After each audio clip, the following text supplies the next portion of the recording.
म्हणीचा योग्य अर्थ ओळखा व वाक्यात उपयोग करा. म्हणी रिलेटेड आपण क्वेश्चन बघणार आहोत. प्रश्न पहिला आहे, खालील म्हणीचा योग्य अर्थ ओळखा. टाकीचे घाव सोसल्याशिवाय देव पण येत नाही. उत्तर पर्याय फर्स्ट आहे ऑप्शन. खूप कष्ट सोसावेत तेव्हा कुठे वैभव प्राप्त होते. मूर्ती घडवण्यासाठी दगडाला छेनी हातोडीचे घाव कष्ट सोसावे लागतात, तेव्हाच त्याला देवत्व प्राप्त होते. त्याचप्रमाणे मोठे यश किंवा उच्च स्थान मिळवण्यासाठी कठोर परिश्रम आणि अडचणी सहन कराव्या लागतात. त्यानंतर प्रश्न दुसरा आहे, डोंगरा एवढी हाव तिळा एवढी धाव या म्हणीचा योग्य पर्याय कोणता? उत्तर पर्याय आहे ऑप्शन 2, महत्त्वाकांक्षा मोठी पण ती पूर्ण करण्याची कुवत नसणे. म्हणजे डोंगरा एवढी हाव म्हणजे खूप मोठी इच्छा किंवा महत्त्वाकांक्षा असणे. तिळा एवढी धाव म्हणजे ती पूर्ण करण्यासाठी लागणारी मेहनत किंवा क्षमता खूप कमी असणे. त्यानंतर प्रश्न तिसरा, बोले तेसा चाले त्याची वंदावी पावली या म्हणीचा योग्य अर्थ ओळखा. उत्तर पर्याय ऑप्शन 3, बोलणाऱ्याचा मान राखावा. जो माणूस केवळ बोलून दाखवत नाही तर जसे बोलतो तसे वागतो, कृती करतो, तो व्यक्ती आदरणीय असतो. त्यांची प्रशंसा करावी त्याप्रमाणे.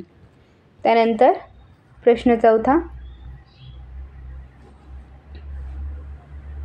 गाढवाने शेत खाल्ल्याचे पाप ना पुण्य या म्हणीचा अर्थ कोणता आहे? उत्तर पर्याय ऑप्शन 3, दुर्जनावर उपकार केला तरी काही उपयोग नसतो. गाढव हे अजाण मानले जाते. त्याने शेत खाल्ले तर ते जसे पाप किंवा पुण्य ठरत नाही, त्याप्रमाणे मुळात दुर्गुणी किंवा कृतघ्न असलेल्या व्यक्तीवर कितीही उपकार केले तरी त्याचे चांगले फळ मिळत नाही. त्यांच्याच दृष्टीने उपकाराचे मोल नसते. त्यानंतर प्रश्न पाचवा, शीतावरून भाताची परीक्षा या म्हणीचा अर्थ सांगा. त्याचं उत्तर पर्याय आहे ऑप्शन 2, अल्प चाचणीवरून सगळ्या गोष्टींची कल्पना येते. भात शिजला आहे की नाही हे पाहण्यासाठी पूर्ण भात चाखून पाहण्याची गरज नसते, तर त्यातील 1-2 शीत दाणे तपासून पाहिली तरी संपूर्ण भाताची कल्पना येते. त्याचप्रमाणे थोड्याशा उदाहरणावरून किंवा भागावरून संपूर्ण गोष्टीचा अंदाज येतो. त्यानंतर प्रश्न 6वा, चोराच्या मनात चांदणे या म्हणीचा अर्थ सांगा. तर त्याचं उत्तर पर्याय आहे ऑप्शन 3, गुन्हा करणाऱ्यांच्या मनात सतत भीती असणे. गुन्हा करणाऱ्याच्या मनात सतत भीती असणे. चांदणे प्रकाशाचे प्रतीक पडल्याने चोर पकडले जाण्याची भीती चोराच्या मनात कायम असते. म्हणजेच वाईट काम करणाऱ्या व्यक्तीच्या मनात सतत धाक आणि संशय असतो. त्यानंतर प्रश्न 7वा,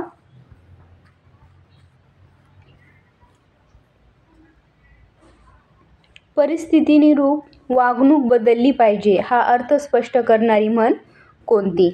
तर उत्तर पर्याय आहे त्याचा ऑप्शन 4, देश तसा वेश.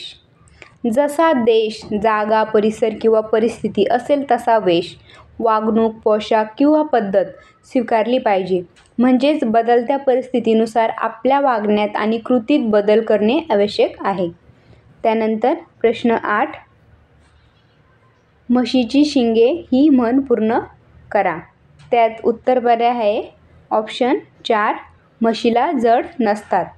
म्हशीला तिची शिंगे कधीही जड वाटत नाहीत. याचा अर्थ आपल्याला स्वतःला असलेल्या जबाबदाऱ्या, अडचणी किंवा ओझे हे इतरांना कितीही मोठे वाटले तरी ते आपल्याला सहज पेलता येतात त्याप्रमाणे.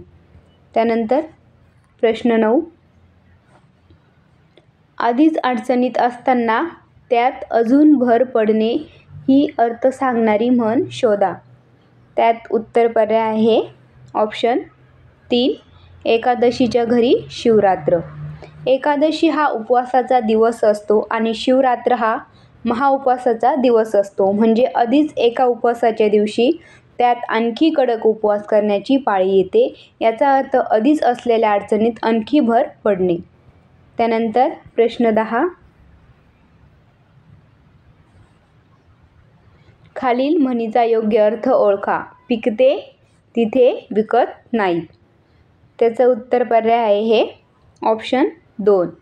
स्थानिक गोष्टींची किंवा व्यक्तींची महत्त्व स्थानिकांना वाटत नाहीत. जी गोष्ट किंवा वस्तू ज्या ठिकाणी पिकते किंवा मिळते त्याच ठिकाणी तिचे महत्त्व किंवा किंमत लोकांना कळत नाही, कारण ती त्यांना सहज उपलब्ध असते. म्हणजेच आपल्या जवळच्या किंवा ओळखीच्या गोष्टींचे, व्यक्तींचे महत्त्व इतरांना वाटते पण स्थानिकांना वाटत नाहीत. त्यानंतर प्रश्न 11. खालील म्हणीचा योग्य अर्थ ओळखा. पी हळद आणि ही गोरी. त्याचं उत्तर पर्याय आहे ऑप्शन 2. कोणत्याही बाबतीत उतावळेपणा करणे. म्हणजे आता हळद लावून लगेच गोरे होणे शक्य नसते. यासाठी वेळ आणि सातत्य लागते.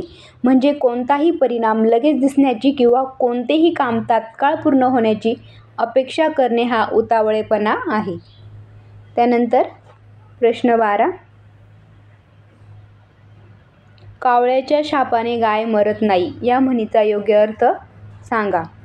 तर त्याचं उत्तर पर्याय आहे ऑप्शन 1. क्षुद्र माणसाचे वाईट बोलणे थोरांच्या कार्यात बाधा आणू शकत नाही.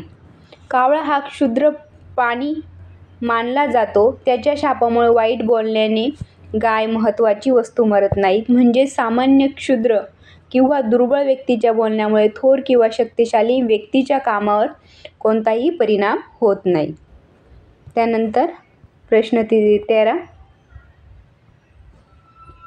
काट्याचा नायटा करणे या म्हणीचा अर्थ सांगणारी दुसरी म्हण शोधा. उत्तर पर्याय ऑप्शन 3. राईचा पर्वत करणे. काट्याच्या नायटा करणे आणि राईचा पर्वत करणे या दोन्ही म्हणींचा अर्थ एखादी अगदी लहान किंवा सामान्य गोष्ट खूप वाढवून सांगणे किंवा तिचे मोठे रूप दाखवणे असा आहे. राई एक लहान दाणा आहे. त्यानंतर प्रश्न 14. खऱ्याला मरण नाही या म्हणीचा अर्थ म्हणजे ऑप्शन आहे उत्तर पर्याय ऑप्शन 1. सत्य कधी लपत नाही. सत्य कधी लपत नाही. सत्य हे शाश्वत असते. त्याला कधीही नाश मरण नाही.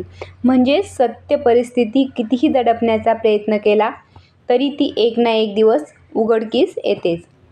त्यानंतर प्रश्न 15. पुढे दिलेल्या म्हणीचा अर्थ ओळखा. अंथरूण पाहून पाय पसरणे. उत्तर पर्याय आहे त्याचा ऑप्शन 2. आपली ऐपत पाहून वागावे. अंथरूण जेवढे असेल तेवढेच पाय पसरावे लागतात, नाहीतर पाय बाहेर राहतील. म्हणजेच आपल्याजवळ जितके धन किंवा क्षमता ऐपत असेल तितकाच खर्च करावा किंवा वागणुकीत मर्यादा ठेवावी.